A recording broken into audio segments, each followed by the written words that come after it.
Good morning বন্ধুরা, আমাদের এখন সবে গুড মর্নিং হচ্ছে। কটা বাজে? এখন সবে 11টা বাজে যাচ্ছে। এখন আমরা এই চা খেতে বসেছি। আসলে এখানে ওয়েদারটা এত সুন্দর, মানে মেঘলা করে রয়েছে, বৃষ্টি হচ্ছে, ঝড় হচ্ছে, ঠান্ডা ঠান্ডা।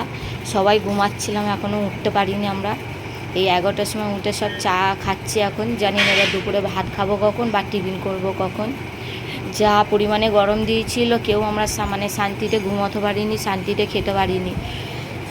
আর এই দুদিন মানে ঝড় বৃষ্টি তো দিচ্ছে যে ঘুমোচ্ছি শান্তিতে, খাওয়ার আর মানে কথা নেই। এখানে চা খেয়ে পেট ভর্তি হয়ে যাচ্ছে। এই যে আমার মেয়ে চা খাচ্ছে। স্কুল তো যাইনি। স্কুল যাসনি কেন তুই?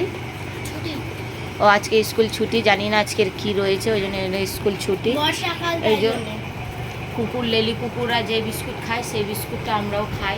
এই টোস্ট বিস্কুট, ওই যে মেরি বিস্কুট, এই দিয়ে আমরা চা খাচ্ছি। Mary biscuit? কি বিস্কুট? আগে বলুনি কেন? ঠিক আছে, পরে আবার ফের কথা হবে।